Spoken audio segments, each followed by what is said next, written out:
Hi.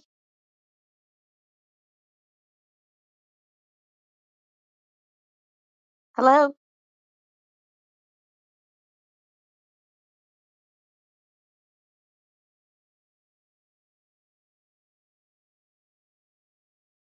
Hi, how are you? Hi. Yeah, I'm just about wrapping up over there. I'm gonna wrap up really soon, and then I'll be back. But I just wanted to come in and let you know that Okay, we're thanks. about to Hi. close in like a couple of minutes. Okay, Okay. perfect. Thank you. Yeah, we're still waiting. So, hi everyone. Hi first. Hi Hector. We'll start in around 8 minutes. So, thank you.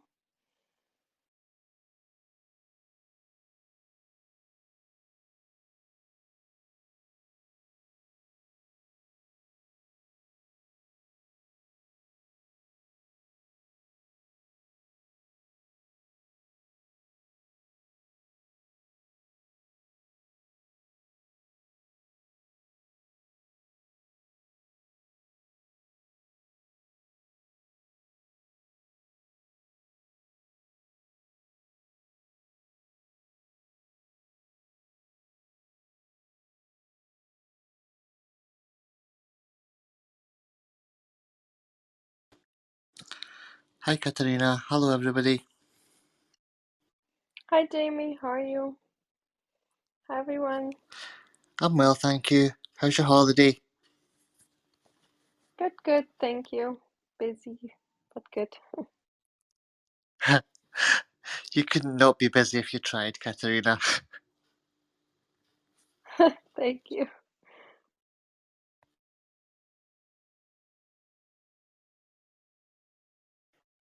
As long as you're having fun, though, that's the whole point of a vacation.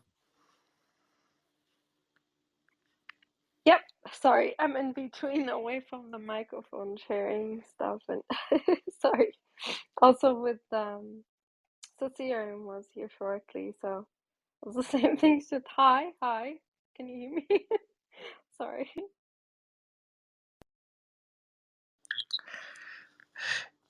Yes, this is Raheem. She's just wrapping up another room.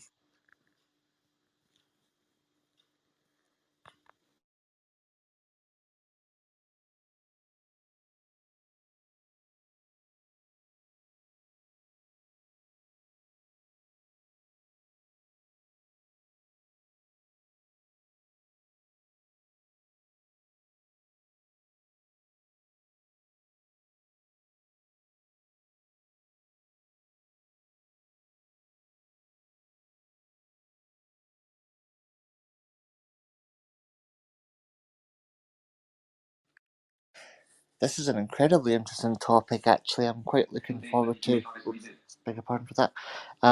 Very interesting topic today.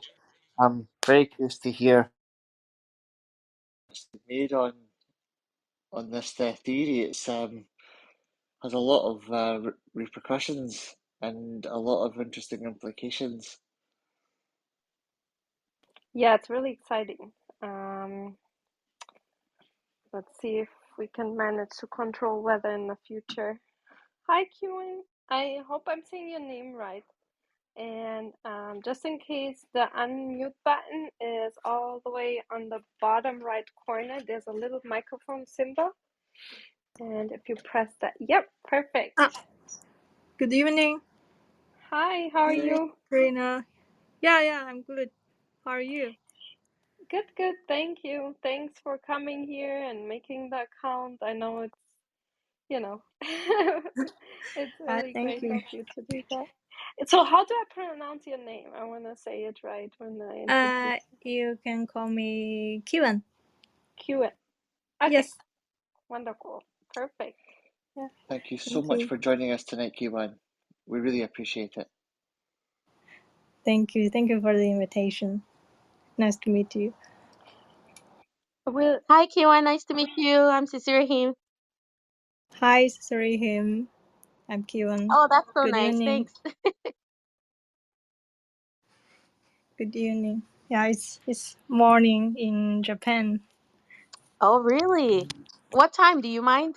Good morning, then. Yeah, what time is it? It's 10 o'clock in the morning. Oh, wow. For us, it's almost 9 p.m. Eastern time.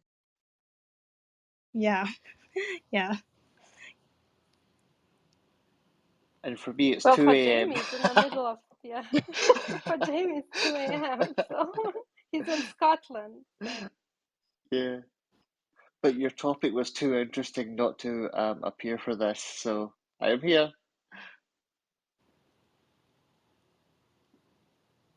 Interesting butterfly effect. You're giving a talk about weather, and over here in Scotland, I'm up at 2 a.m. to listen to it. Yeah. So this is a research supervised by Miyoshi Sensei, Professor Miyoshi. Yeah, I guess he's not coming today. Yeah, he didn't he didn't manage to make the Clubhouse account, but I don't know if maybe Jing Chuang Ching is here in your lab because he just joined, maybe not, and is part of Science Society. I just saw. So Okay. sometimes people come from the lab, so I'm just checking. Okay. I'm not sure if he will join through this app. But if he can join, maybe he can also answer some questions. Yeah, so I offered him to maybe call in and use, stream. I could stream his voice through my account. I'm not sure Uh, if, but he didn't,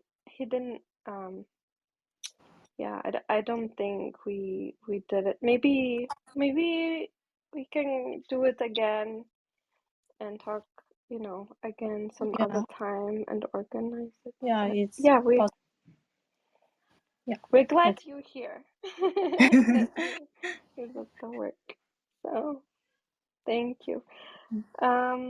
We'll start in 1 minute. Let me just share it on Twitter really quick, and then we'll start. Okay, one. Have you been having a very nice morning, Kiwan? Sorry. Have you been having a nice morning? Yeah. Good. Do you have tea in the morning? Have you had breakfast already? Yes, I have a cup of water.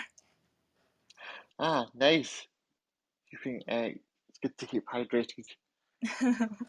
Yeah. That is so much like me. I prefer to drink water than drink like tea or coffee or things like that. In general, it's just water's like it's good. It just feels good. Yes, yes, please. Because I'm going to give a talk, so I guess water is good.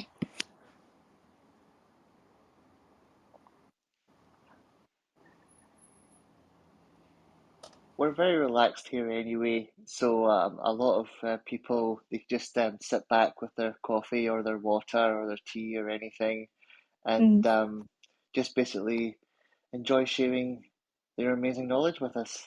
Um, but we're all nice here at Science Society. We're all very, very curious and very, very nice. mm.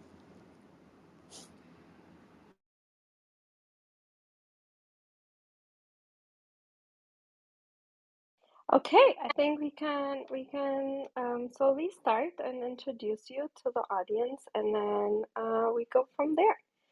So, welcome everyone to the Science Society, and of course, a special welcome to our guest speaker today. And let me introduce you to Kiwin Sun before we start with the presentation. So,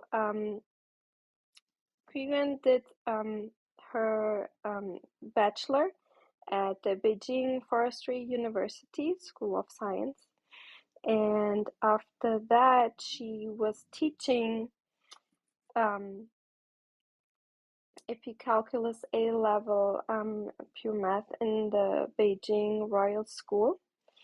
And from 2017 to 2019, Kuyen did her went to graduate school of mathematics for her master's at the Nagoya University, and then she continued at Nagoya University for her PhD, and she now is a junior research associate for data assimilation on the data assimilation research team at Riken Center for Computational Sciences in Japan.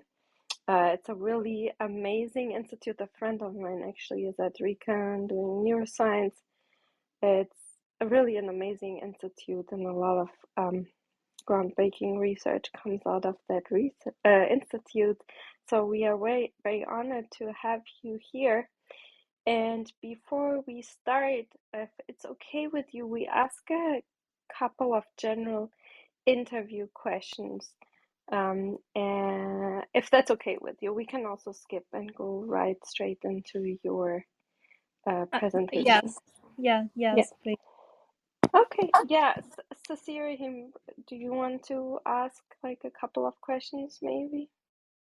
Yes, definitely. Absolutely. Thank you so much, Kiwen, for joining us. So yeah, we just like to kind of ask you some questions, a little bit about yourself so we get to know you. So I guess one of the questions is, how exactly did you discover your love for science? Was it a class that you took maybe? At what point in your life was it someone who influenced you, like a teacher or a family member?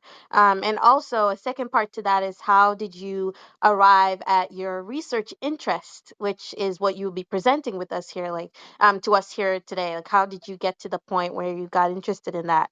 So yeah, if you don't mind answering those. Yeah, thank you.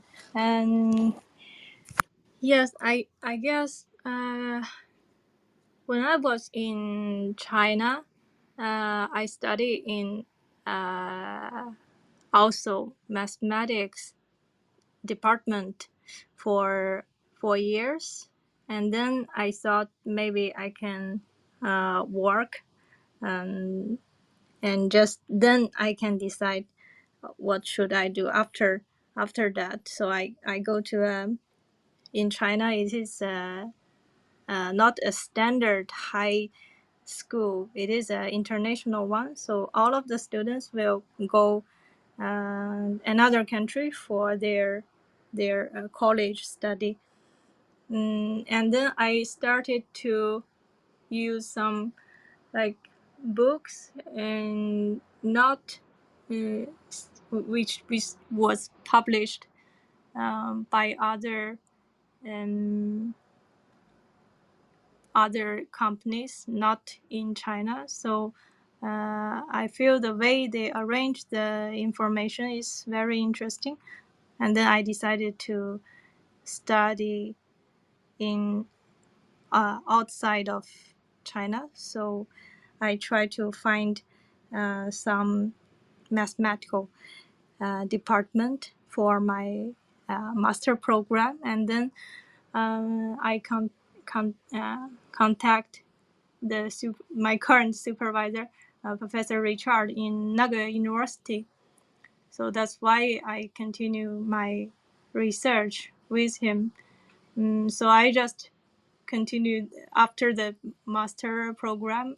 I then start the PhD program. But before that, I attended an internship arranged by Liken, the RCCS. So the team leader is Takemasa Miyoshi sensei. And from that year, I started to learn theories about data assimilation, and I feel these theories are very attractive and very interesting. I guess I can continue with this direction for my PhD, and my supervisor also agree with this.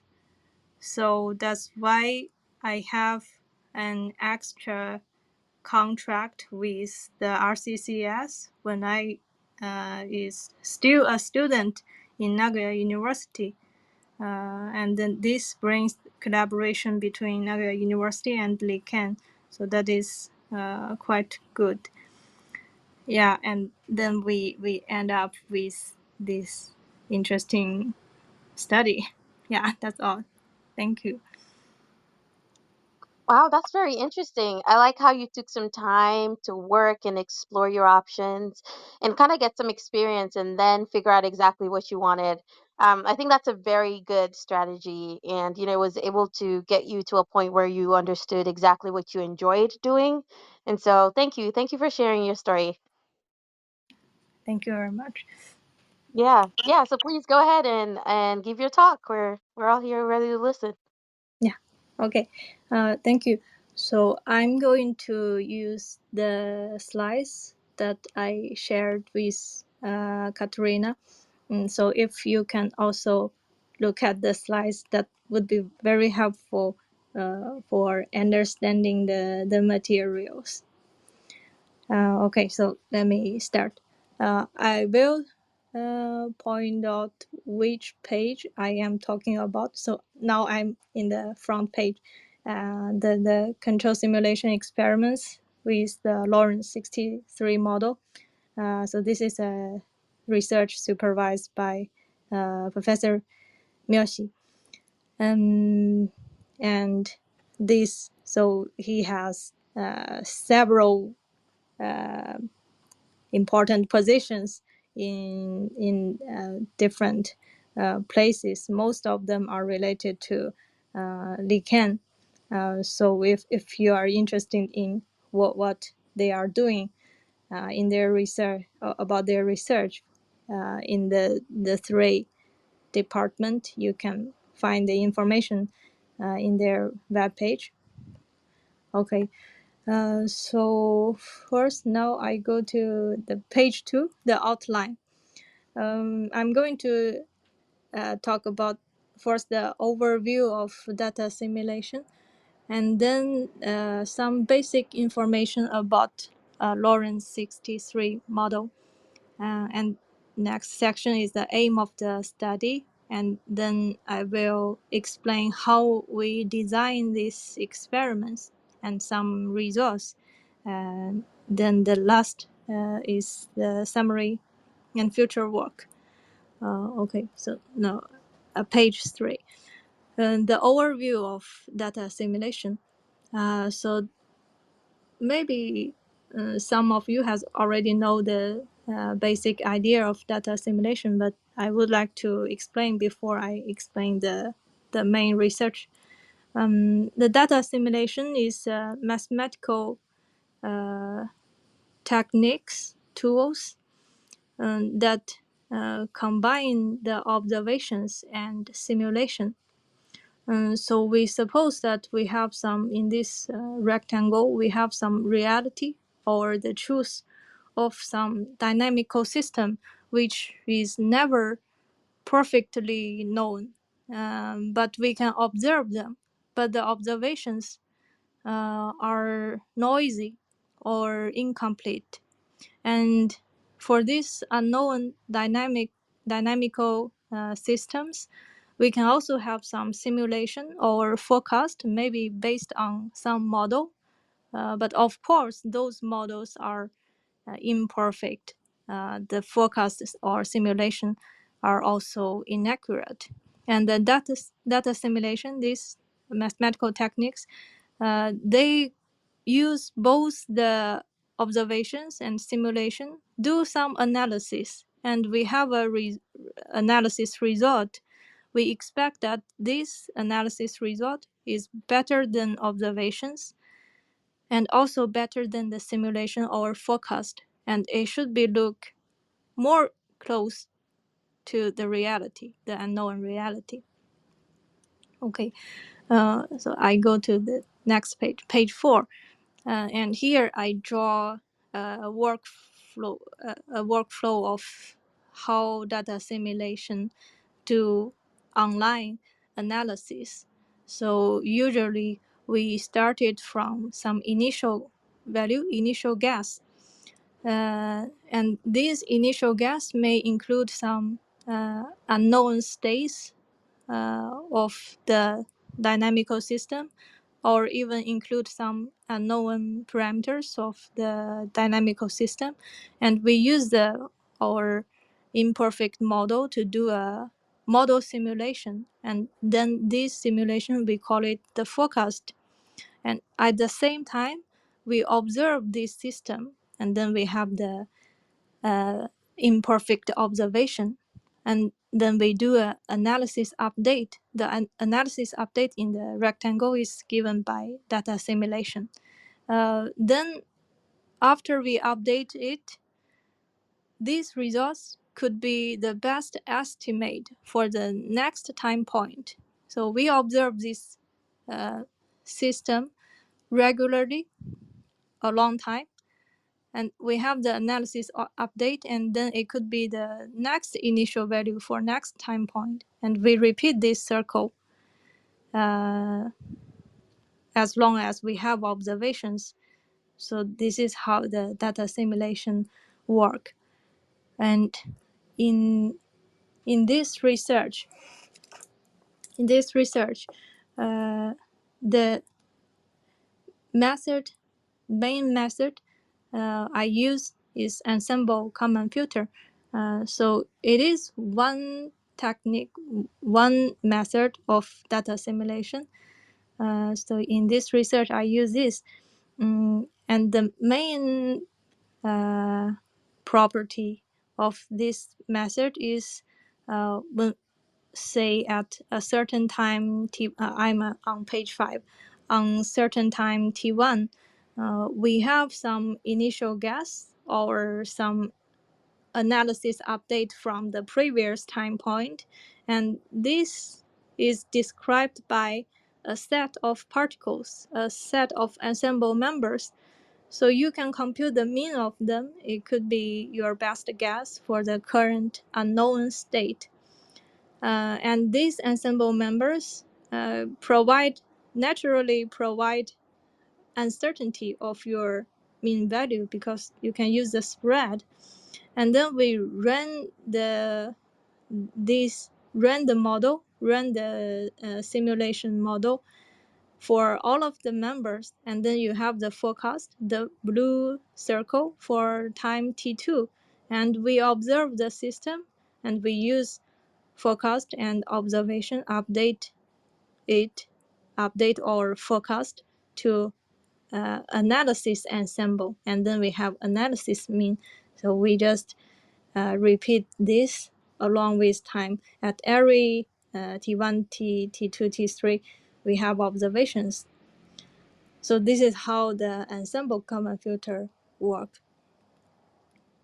Yeah.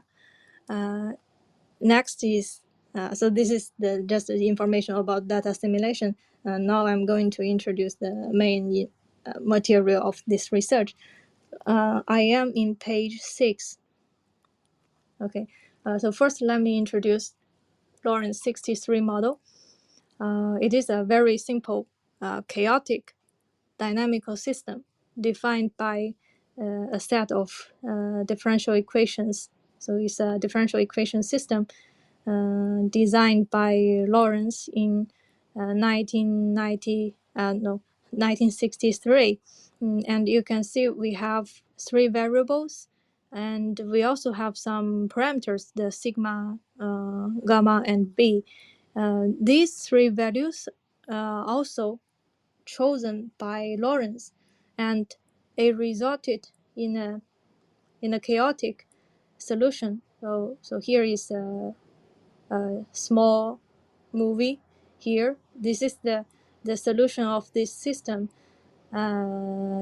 for a certain initial condition. So you can see that it seems like there are 2 circles, and the solution go from one side to another side frequently.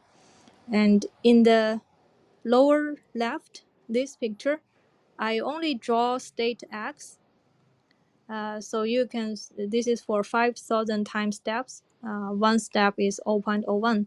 And you can see state X change from positive to negative. And then after some circle or just one circle, it go back to the positive side. And if I draw all of the points for this solution, you can see the picture on the lower right. It's like a two circle or two wings, and it looks like a butterfly. The solution will only be limited in a range. It will not go very far away from this attractor. And these two wings, we can separate them by state X. If X is positive, let's call it the warm regime. If X is negative, let's call it cold regime. Okay, some more information about this model. When we compute the trajectory, we use some numerical approximation. We use the Runge-Kutta force order. So now it's on page 7. We use this to compute the solution with 1 time step equals to 0.01. And we run it for a quite long time. And during the this 860 time steps nature run, so it's a very long run. We observe that there are about more than 100,000 cycles. And we define one cycle is for state X from a top point to a top point if it didn't shift to another side, or from bottom point to bottom point. If it shift to another side, then it is a top point to a bottom point. So this is one cycle. And we find that on average, every 75.1 time steps, it finish one cycle on average. And we also observe more than 45,000 times of change of regime. I mean, from positive to negative or negative to positive during this run. So on average, every 2.3 cycles, it shift the regime. It changed the regime. So it's quite frequently happen for shift of regime. And there is another truth is the system is chaotic, so it's quite sensitive to the initial condition. The change of regime is not easy to predict. Um, you can find the reference paper number 2 for this study. So I go to page 8. With this Lawrence 63 model, the aim of this study is we want to perturb this system by using some perturbation signal to keep this attractor only stay in one wing, one regime. For example, if you can keep it stay in the cold regime or the warm regime. And on these two pictures, on the right hand side, it is the result for one experiment. The trajectory only stay in x greater than 0, the warm regime, and it doesn't go to another side. One very essential point for this study is we don't know exactly what happened, what is the exactly value of the three variables x, y, z. We only have noise observations, and we use noise observations, and you need to properly perturb the system and to keep this chaotic system stay in one side. So it's not very straightforward. Okay, so let me introduce the design of the CSE. CSE is for control simulation experiments. And this phrase is introduced by Professor Miyoshi. So the idea is I'm on page 9 now. Okay, so I said that this we don't know the exact state value of the three variables. We only have noise observations, but this is experiments. So we can create some synthetic, some fake observations by ourselves. So what we do is we use the nature run. We call it nature run. It is the true value of the trajectory. We use the nature run plus some random noise, follow normal distribution with zero mean and variance equals 2 for all of the three variables.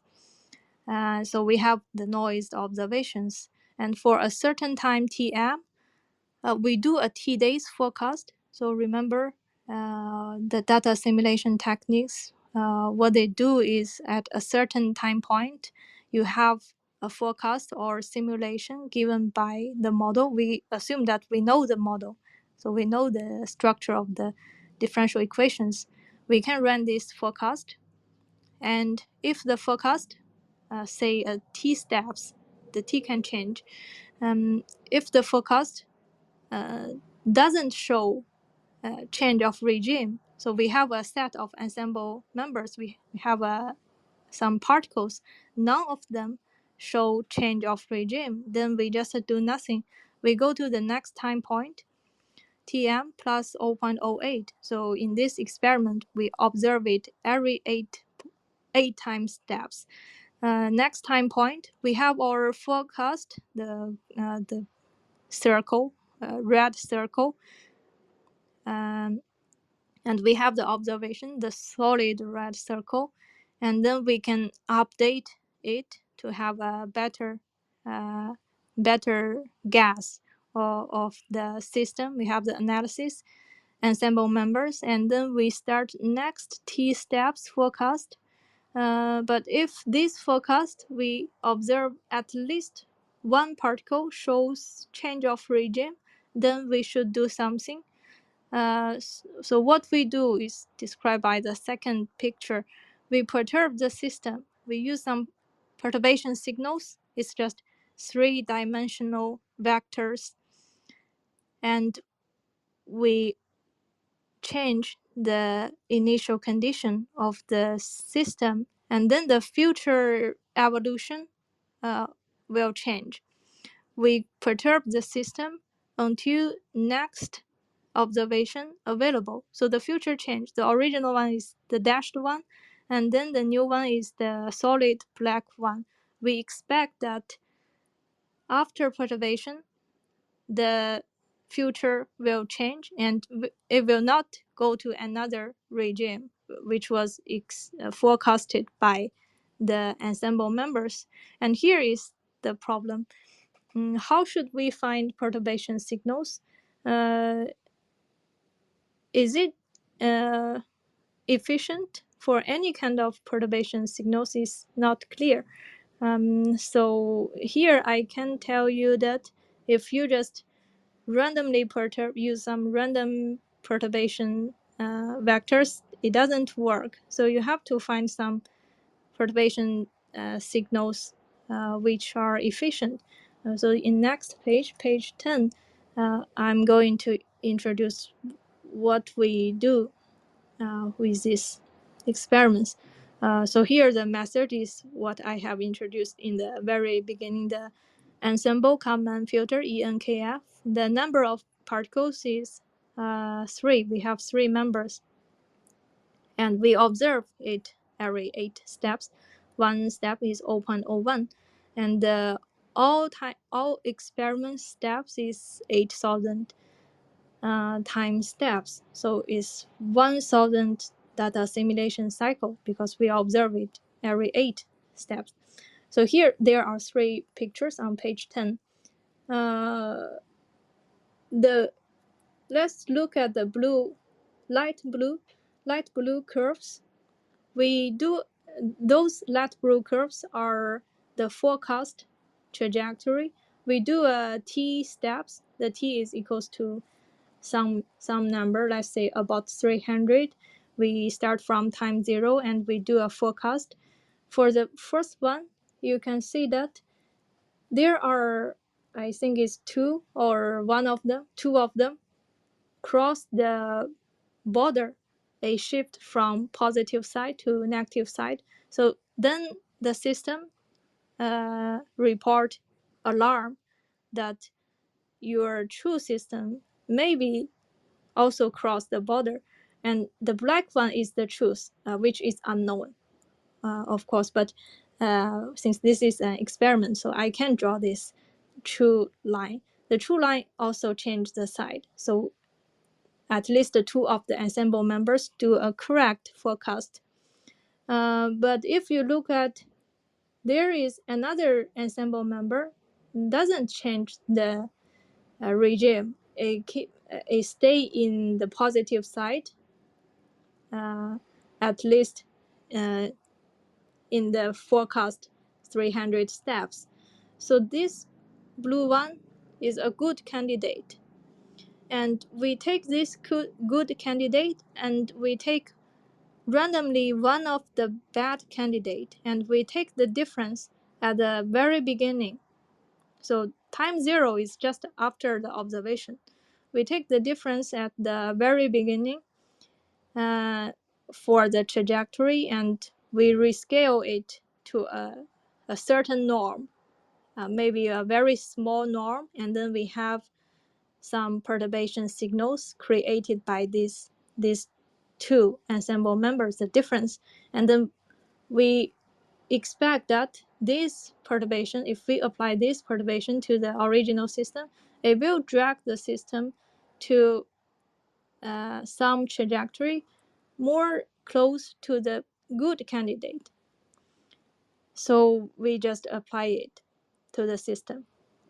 But sometimes it may happen that the forecast, the blue one, do a wrong forecast. The black one, like the second picture, the black one doesn't change regime, but your forecast show change of regime. And then you still apply the previous steps. You compute the perturbation, you apply the perturbation, but you don't need. So it is a false alarm since we don't know the truth. And it also happened that we do a correct forecast as the third picture, a correct forecast given by the blue one, and the black one also changed the regime, and you apply yes, among all of these three pictures, the red one is after the perturbation, the new trajectory after the perturbation. So for the third one, after we apply the perturbation, the new trajectory still cross the border, and then is for this perturbation, this step, it failed. So these are the three scenarios that you may face. And next page 11. So I just want to show one results.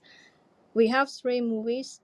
The first one is the original. They all of them start with same initial condition. The left hand side, the first one, is the one without any perturbation. So we just compute the solution of differential equation system, and you can see that it shift from one side to another side. And the second one is under perturbation. When it is blue, we do nothing. When it's not blue, we perturb the system. And you can see three other colors: the red, the yellow, the green. They corresponding to what I have described in page 10. The success control, the false alarm, yellow one, the correct forecast, but after perturbation, nothing changed. So, but still among these 8,000 time steps, this control, the trajectory under control, stay in only one side. of the two wings. The third picture, the third movie on page 11, maybe it's quite small, but I draw the perturbation vector with its direction, so it's three-dimensional. You can see there are some arrows um, point some directions, and in these experiments, those arrows already stretched bigger. Just want to let audience look easily find out what is the direction. But actually, those perturbations are quite small, um, and to make this kind of effect. And here I want to show the full picture of the results. When I describe the design of CSE experiments, I have two things that I can change. One is at each time we have observation, you can do a forecast, but how long you forecast. If you do a very short forecast, maybe the change of regime is very close to you. And if you do a very long forecast, this is a chaotic system. The long forecast may not be accurate enough. So this is described by T. T is equals to a number times T0, where T0 is the average time steps for one cycle, which is 75.1 something. And the D is the size of perturbation vectors. So it is a Euclidean norm. And we choose it from 0.02, very small, to 0.5. And the colors and the numbers corresponding to the success rate. So we ran these experiments, 40 experiments independently for each combination. The darker the color, then the higher the success rate. So the success rate is described by the success experiments, means doesn't shift to another side for the 8,000 times steps. So like 0.8 among the 40s, we have 32 times that the experiments stay in one side for 8,000 time steps.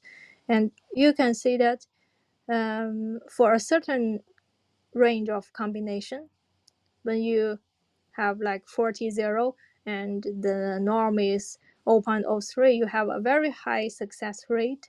But if you use a perturbation vector which is too bigger, then it doesn't promise a high success rate. And of course, when you do a very short forecast and very small perturbation norm, then all of the experiments failed.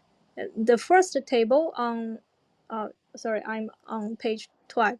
The first table on page 12 is the control for all of the variables. So we compute the three-dimensional vector. And the following one is only perturb two of them or only perturb one of them. And still, when we perturb even only one of them, we still have some combination have a very high success rate, though it's not as good as the perturb the three states. So why we want to decrease the state that we perturb? Because we want to use as less as the effort to have a good enough result. So we just want to know if we can do less work and still have a good result. The next page, page 14, page 13, page 13, it doesn't show the page number, but it is page 13, the resource efficiency. There are two pictures. It is the state X for the first 5,000 steps. The blue one is still we do nothing, and other colors means we do something. And you can see that we have a lot of yellow one. Yellow one means the false alarm. It means that we do a wrong forecast and we perturb the system based on the false alarm. And we would like to know if the false alarm and the green one do a correct forecast, perturb the system, but it doesn't save the system. These two kind of uh, perturbations have some effect, or if they are still necessary, or if they hurt the experiments. So we also ran some comparison. On page 14, the left hand side is the control rate. The control rate means during the 8,000 steps, how many times that we perturb the system. If the control rate, for example, the first one, 0.7, it means that more than 70% of time we are perturbing the system. So we are just like, we don't stop, we just, the system always forecast change of regime and you are continuing perturb it. And the d x on x-axis is the size of perturbation vector. So you can see that if you use bigger perturbation vector, it is very powerful. So the system no more forecast change of regime. And you can observe the problem among all of the perturbations, most of them are false alarm. Yeah, so this is by the design. At least one show alarm, then we perturb it. So we have a lot of false alarm. And then we do a comparison by remove false alarm. So in reality, we don't know the truth. And so we don't know which one is false alarm, but this is just experiments. So we can design it when it is really a false alarm. We do nothing. And here is the success rate for different combination of D. For small d, less than 0.2, when we remove the gray one is the original one. When you remove all of the false alarm, the success rate, I will say it doesn't change so much. So I will say the false alarm doesn't hurt the experiments, and it may have some effect. For example, when d is greater than 0.1, if you remove false alarm, the success rate decrease a lot. And also, if you remove the the remove NC, the blue one means a correct forecast but perturb nothing. It doesn't save the system. If you remove them, the success rate decreases to 0. And if you remove both of false alarm and the NC, it also decreases to 0. So it means that some perturbation, even though when you do a correct forecast and you perturb the system, even though it doesn't have directly effect for the current steps, they may have accumulated effects in future. So it doesn't mean some perturbation doesn't save the system immediately, then it is less effective. It still have some effects. So the last one, I just make a comparison. So these are extra information for a random perturbation. So we run the system, we perturb it at the correct time when the system show alarm, but we change our pre-designed perturbation vector by random numbers with the same norm. And you can see when it is red, it means that we are perturb the system, and it has almost no effect for the system.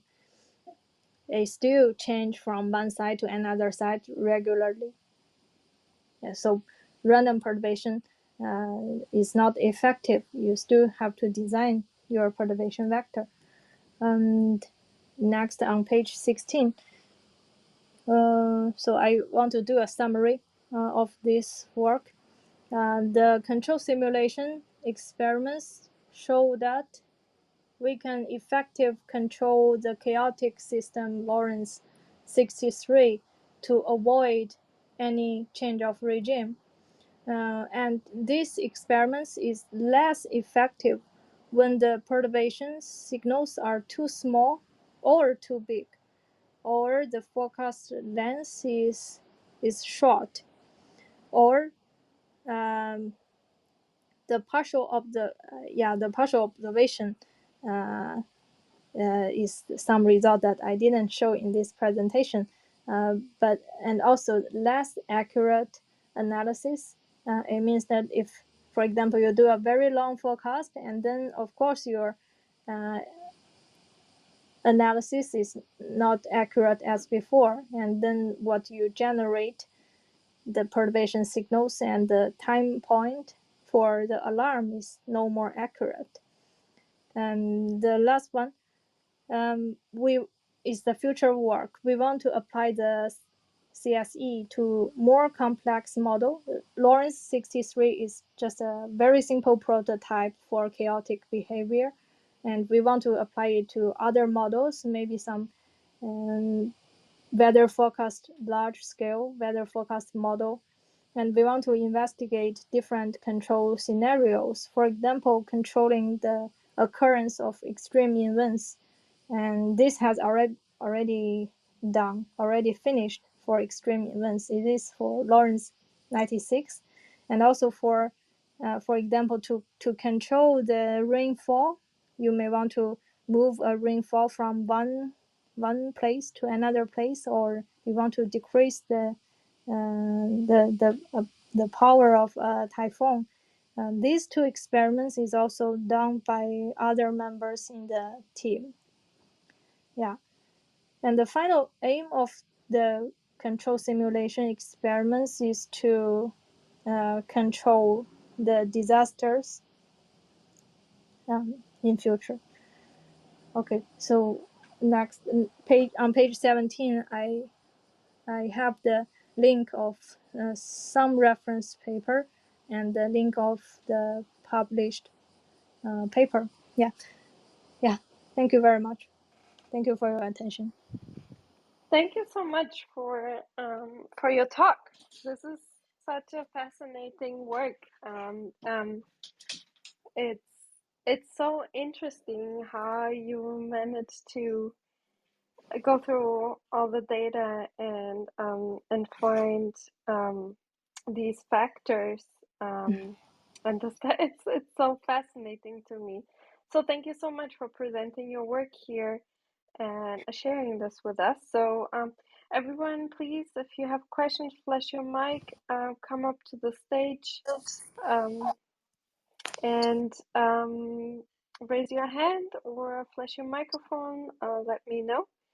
And in the meantime, I'll ask a question about you mentioned in your future work that you will now go into real time weather data sets, right? And the goal is to basically in the future prevent maybe megastorms with those very precise control, like small controls that are actually efficient to control the weather. That's really fascinating. It will save so many people's lives. It's groundbreaking. So are you working on that already? Is that the future step you will be working on? Thank you. Yeah, thank you for the question. I yeah, like I so the work for Lorentz 63 is the first step of this study, and then I have already applied it to another more complicated, the Lorentz 96, but which is also a prototype model. but complicated than the current one. And this work has already finished. And for other CSE experiments with weather forecast model, since all of these works are supervised by Professor Miyoshi, and we work as a team. So we have like the work for control the rainfall or typhoon is uh, developed, carried out by other members. So then uh, we can perform these experiments simultaneously instead of only one researcher do all of the work. So that would be quite efficient for this team. Yeah. And the other works, I think we have already presented these results in some conferences. Actually, today, Miyoshi Sensei was planning to talk about the control simulation experiments results for those uh, weather forecast model. So yeah, if we have opportunities someday, maybe he can give more details about other works. Yeah, thank you. Yeah, thank you. And first in the audience, he's asking if this research will apply for all types of weather climates, or will it be focused on a specific geographical area? Okay, and yeah, for my understanding, the idea, the control of the we would like to control the like the extreme uh, weather events, like a very heavy rain or a typhoon. And the control, if you consider a real weather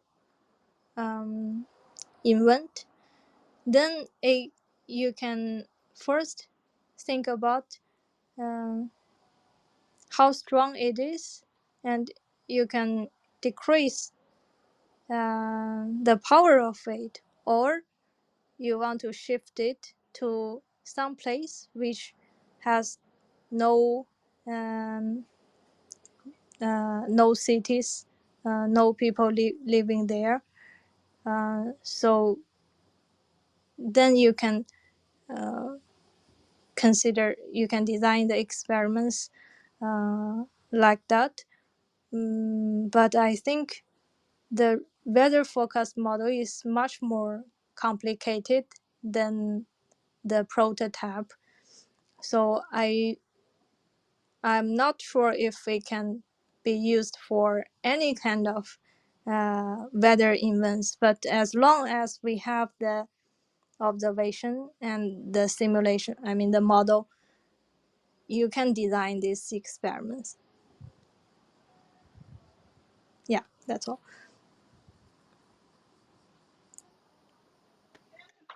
Thank you so much. Yeah, please go ahead with questions, everyone. On mic and go ahead.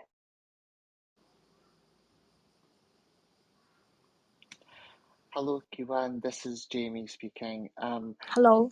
Hello. Thank you very, very much for a wonderful presentation. This is incredibly fascinating work. My question for you is, when you were describing the perturbations, um, do you have any specific goal on how the perturbations will be done when you are altering the weather? Is this going to be like, drones are going to maybe release some chemical in the air or some kind of substance in the air, or is it how is the perturbations going to happen when you enact this model? Thank you. Yeah. I guess you are asking the perturbation when we really want to change the uh, weather condition, does it? It's not about the experiments, it's about the reality. Yeah. Like in your mind, when you're actually looking at these experiments, because of course you are looking to enact them in reality. And I wonder, did you have any ideas of how you would be putting these perturbations in? Yeah, thank you. Mm. Oh, okay, I understand. Thank you for the question. Mm, okay, so for the current step, so uh, if we consider the weather forecast model, it means that you have a lot of state values, and you are not sure if you can really change those state values in reality. So if we start from that side to consider which kind of effort that we can make, then I guess it would limit our uh, study. So for our current research, um, I think it's no matter what this state is, uh, we try to perturb it and then to see if it has a effect. And we don't really think about if we can make it uh, now. For example, I think one of my colleagues tried to decrease the pressure uh, of atmosphere, but we are not sure if we can decrease the pressure. But if you decrease the pressure, the experiments results show some effective results. Also, other experiments when they uh, uh, perturb a system, describe a typhoon, they may, even though we don't know if we can really do that, we can still compute the energy we used, no matter which kind of energy. And the current results um, may tells us the energy we use to avoid some event is quite big, and so it's still not possible considering the energy. But currently, we just want to study this theoretically, and actually, in the research of Lawrence 96, the next research with a more complicated model, we already try to like reduce the energy we spend for these control simulation experiments, and to increase the efficiency. And this is quite important if you consider the real weather system. Yeah, but it's not a some study which is ready to apply some perturbation to the weather. I think I understand now, because you're saying that the model itself is more dealing with the theoretical aspect of, if a change was made here, this would happen and occur for the weather to change, right? It will be for a later experiments to find out if we can make suitable perturbations. But right now, this is proof of concept with the simulation, yes? Yes, yes, yes, Ah, yes. thank you very much for clarifying. Thank you so much. Thank you for the question. So I had a kind of quick question on like potential further work for such a concept. Say you guys do figure out a method to kind of shift, I guess, the weather and however you need to shift it for whatever purpose. By like, I guess this concept, would it be possible, you know what I'm saying, to like bring like certain weather systems to where they're not, you know what I'm saying? Because like certain areas on the planet have like more evaporation, others have more rain. Would it be possible to like bring a, you know, weather systems to bring more rain to places where there's not a lot of rain? Is that like even more far fetched than I'm imagining it is? Um, yeah, thank you for the question. Um, yeah, I cannot imagine what is really going to happen if we success with these experiments is related to a lot of um, other considerations. So if you really want to generate these experiments in reality, you need to consider if it is dangerous to do this. So, mm,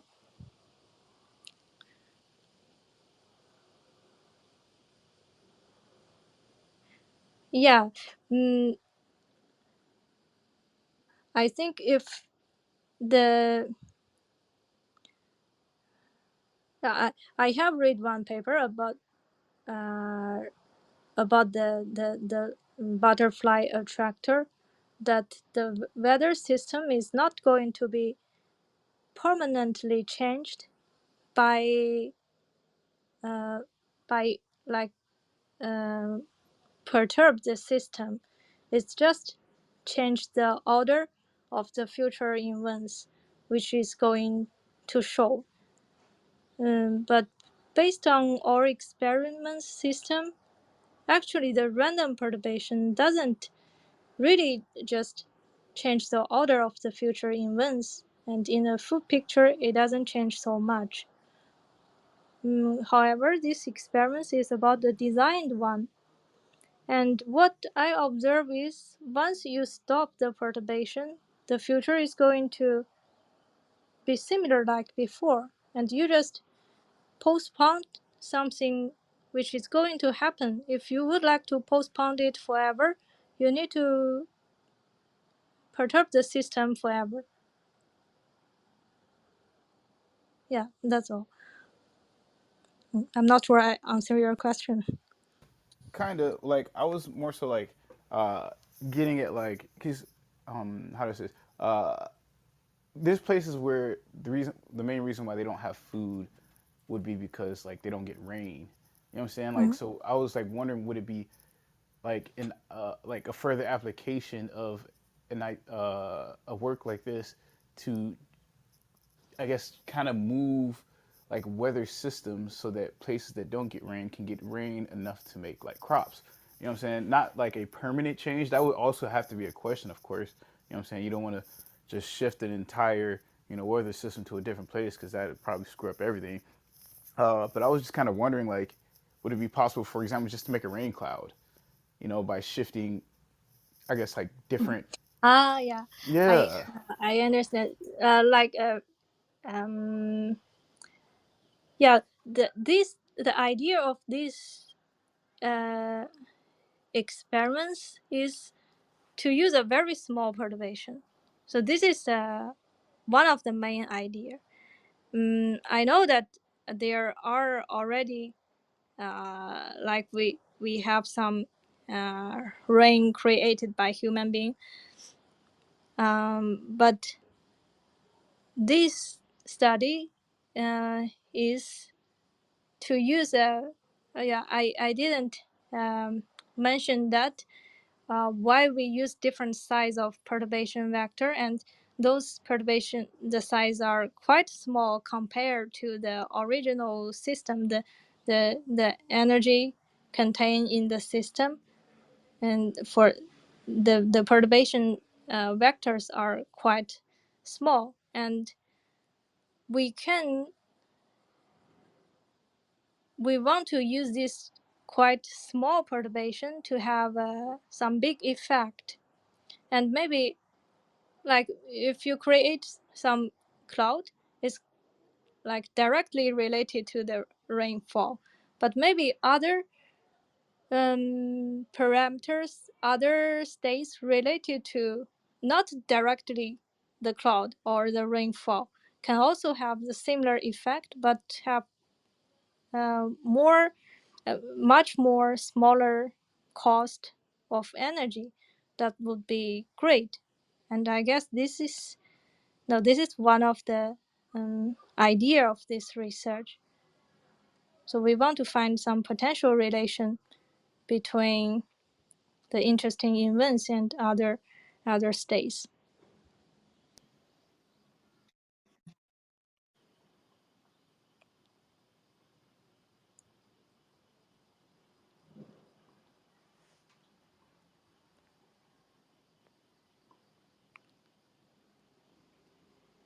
Thank you Thank you so so much much. for your answer. Yeah, Cecilia, did you want to ask a question? Oh, no, no, no. I wasn't. Go ahead, Karen. Oh, it's fine. Yeah. Frank, do you have a question, Dr. Shah? Um, does anyone else still have a question? We are almost at an hour, but do you still have a little bit of time, Kiwa?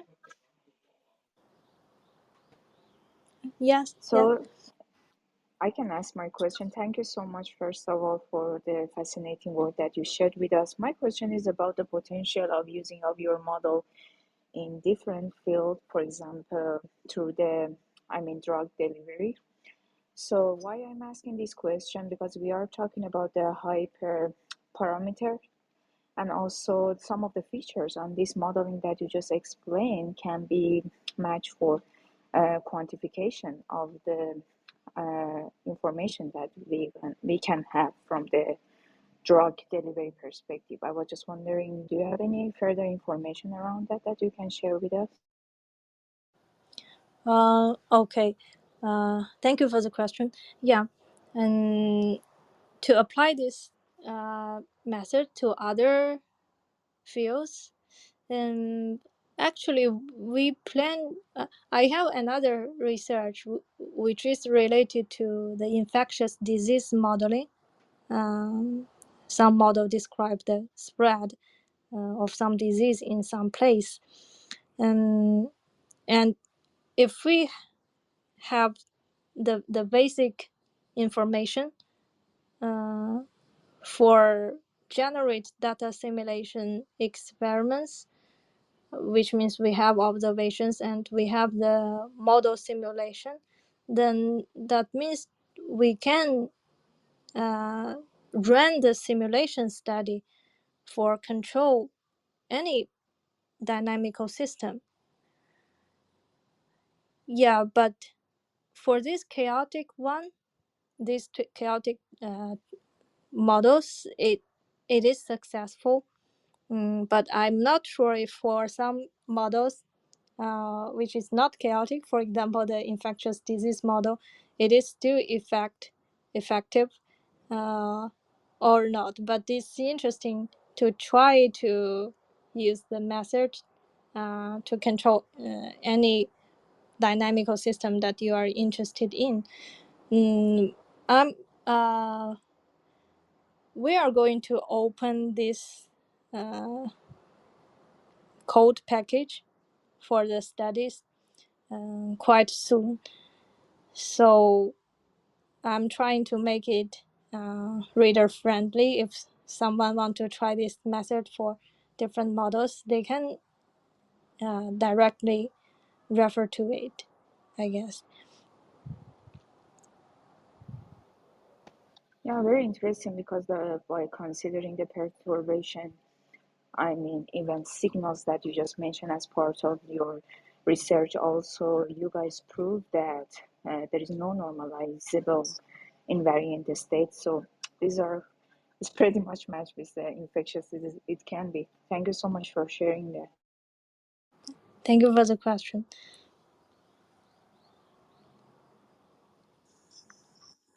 Oh, hi, Dr. Sun. Thanks for coming to Science Society and share with us your research along with your colleague, Dr. Miyoshi. Unfortunately, he wouldn't be able to make it for technical reasons. But this is interesting work in a sense that you mentioned earlier this dynamical system equation model apply generally across fields. And so my question is for you is regarding the your approach, say injecting some perturbation control. How would that reflect on the original question, original equation of the Lorentz like model? Is there a way of generalize in theory? Say your perturbation somehow change the dynamical nature, the stability of that equation. Is there some efforts along that line or anything? Any thoughts? Thank you for the question. Um, at the beginning of this study, when we published this paper, one reviewer suggested we can look at the theory of control of chaos and the synchronization. Um, so but for this current study, it's like a proof of concept. So it would be good if we can generalize it to a theory. Yeah.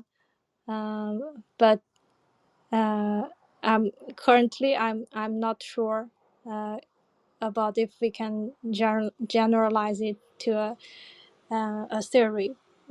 However, from these experiments, if you look at the movie, you can see that with the perturbation, the attractor stay in a, I would say it is a more stable state, stable states instead of unstable states that is going to change the side uh, regularly. So I think there are some potential general ideas to describe with the perturbation which kind of state of the differential equations we are uh, we are in. So yeah, it would be good if we have those definitions or concepts to describe if we really change the system to stay in a stable stage. Oh yes. So I mean, chaotic system, dynamic system is always one of the major challenges, right? So turbulence and stuff. So the my second question for you is the numerical stability. Have you shown somewhere the your numerical treatment that is well controlled? Yeah. Okay. The Lawrence 63 and Lawrence 96. Um, we already have existing study about the predictability of these two prototype system. So in my presentation, I guess I mentioned the Runge-Kutta fourth order method, or every uh, zero point zero 0.01 we do the integration, and why we observe it every 8 steps. This is because the previous research work has been done with such kind of setting, and they find uh, they find how to set the parameters of ensemble common filter to have an optimal results. So why we set it like this is because we want to be consistent and be same as the previous study, and it means that we just start from the optimal setting and we create some uh, new ideas, the new concepts. Instead of we first need to study how what is the predictability of this method and how we can set this numerical computation settings. So the previous work saved us a lot of time, and we just start with those research results and only focus on the CSE. Great. Thanks for answering. Thank you. Thank you very much. Thank you so much, QN. And I know you've like been here for a while with us. I was wondering if you could maybe answer just one more question, if that's okay. Yes. Oh, Jamie, do you have a question? Oh, I did, but if you have one, that's okay. Oh no, it's someone posted a couple questions in the chat, and I was gonna ask maybe just one of them, just so they can, because they said they couldn't come up on stage. So yeah, someone is asking if the CSC can also be analyzed in the Laplacian domain for control design. Um,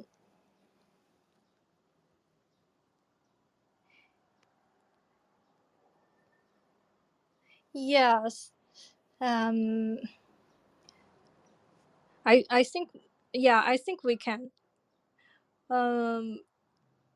Yeah, if we do, yeah, the current situation is that uh, we can do this for this simple models, and I guess if we go this direction, then we can generalize them.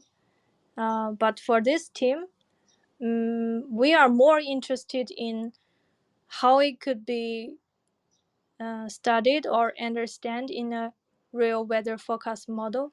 But for my own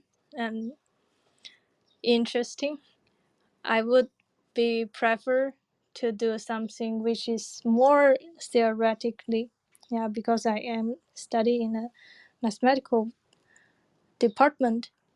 So still, this is a collaboration work, but with both my supervisors would like this research to be like more general in theory and could be more applicable uh, for real models. Thank you so much, QN. I think maybe one last question from Jamie. Jamie, if you could ask your question really quickly. Yes, thank I, you very can we much. ask a bit follow-up question too? Okay, sure, He's Oh, sure. also curious. no, I wasn't sure if QN had more time. That's why. Yeah, sure. Yeah, so there's a follow-up question that says, if the results using RK4 could be reproduced using other ODE solvers like BDF or Gaussian method.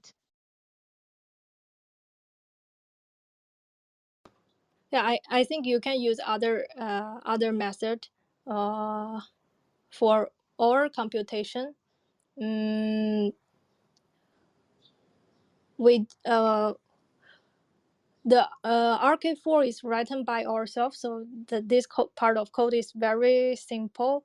But you can use other solvers to apply to this study, and we use RK4 is just we want to be same as the previous study. However, personally, I have tried with different method for the numerical computation.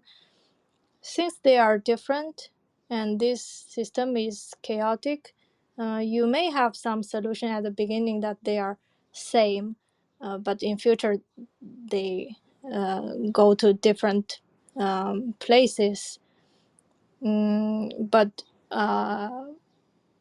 since this experiment is repeated only every 8 steps, so I think maybe for a forecast of 300 steps and repeat every 8 steps, the difference may not be quite different, but you can choose different numerical computation method. Yeah, thank you. Okay, great. Jamie? Oh, yes, thank you very much for letting me ask a second question, and I'll be really quick. I was curious when you were describing the model, Kiwan, and you said when the model shows blue, you do not use perturbation. When it's red, you use perturbation. You also mentioned there was yellow, which was the sort of false forecasts or false, you don't know. This is unpredictable. Um, you mentioned that when you used the model and did not include the yellow part, that the whole model became less predictable. My my question was, is this because even having the yellow in there, even though it's less predictable, the yellow means it's not predictable, does that make it a a known unknown factor which allows you to account for it even if you can't alter it or anything, if that makes sense. Thank you very much. Yeah, thank you for the question. The yellow one, which is a false alarm, um, which means that our system, we forecast something is going to change, but it's not, and we apply the perturbation. So based on the experiments results, if you look at the movie, the yellow one, even though they do a wrong forecast, the yellow one seems to shrink the circle to the center. And we know that around the center, it is far away from the boundary, because x, if you want to go to the negative side, you need to close to 0. But if you shrink, then you are far away from 0. So it still has some effect just to drag it to a stable range, a stable places. Um, but though actually we don't need to do it based on the true evolution of the system, it still have some effects to the system. And I will say that this yellow false alarm, it postponed the future change of regime, these events. And instead of to drag it to a more stable, more unstable place. So in conclusion, the false alarm doesn't hurt the system. It just make you spend extra energy, which is not necessary to make it so stable for the system.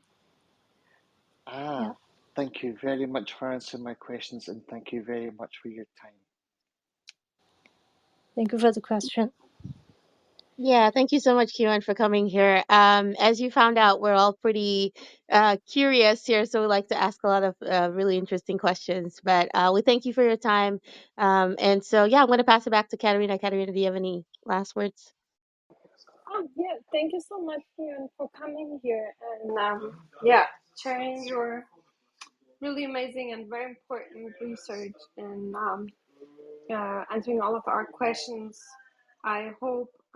Are you going to continue in this type of research? Or are you moving on to something new? What's your future plan? Yeah, actually, for me, I'm currently I'm still a PhD student in Nagoya University, but I expected to graduate in this September. So after September, I'm going to work in a company, in a research and development department, and for something related to self-driving, automatic driving. And in this field, there are some researchers is also related to also use the information of data simulation. Like what we do is we observe and we forecast and we control some system. So like self-driving, you are also observe and forecast and control a moving car. So I think it's quite interesting uh, for me. So I prefer to move to that direction. Yeah. Anyway, thank you. Interesting. Yeah, thank you for the invitation today. Yeah, thank you so much. And we wish you all the best. And maybe you come back one day and share some new um, research. And thank you first for the gift, for the thank you gift. I don't know if you see him in the audience. There's like a blinking thank you sign. And yeah, Thank you thank you very for much. being here. And thank you everyone for asking great questions, for participating in the room chat, first for handling the room chat for us. Thank you. And you and always feel welcome to come back with updates on your research. Maybe you want to share in the future again. And for discussions here, listening to research. And yeah, see you all back soon. We have tomorrow a guest speaker talking about robot skin, artificial 3D printed robot skin that feels more similar to human feeling, which will be quite interesting. But it's at 2 p.m. EST, so I think for you, Kian, it's in the middle of the night, but we record rooms, everyone. So if it's not the time zone that it's good for you, check out the recordings. And yeah, I wish you a wonderful day. And yeah, come back anytime. Thank you. Thank you very Thank you much. so much. Thank you Bye. very much, Kiwan, and good luck with your PhD, and all the Thank best to you. you. Thank you, Jamie. Thank you, Katrina. Thank you. Bye, Thank you for all everyone. the Thank you. questions. Goodbye. Thank you all. Yeah, bye. Bye, everyone. Three, Good two, night. one. Bye.